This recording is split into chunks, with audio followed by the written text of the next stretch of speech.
You can insert pivot chart by directly using pivot table or by using source data. We will insert pivot chart in this example by using pivot table. Place the cursor inside pivot table. Go to Insert tab. You can either click on recommended charts or on pivot chart. Let us use one of the recommended charts.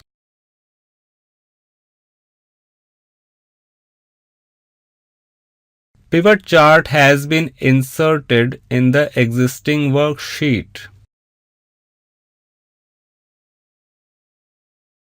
You can use filters directly from pivot chart.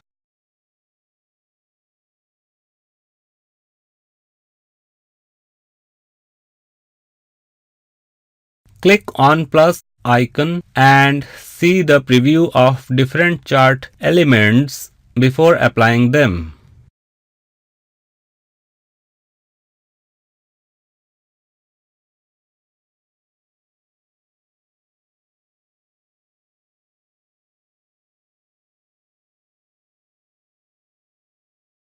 Click on brush icon to apply different chart styles.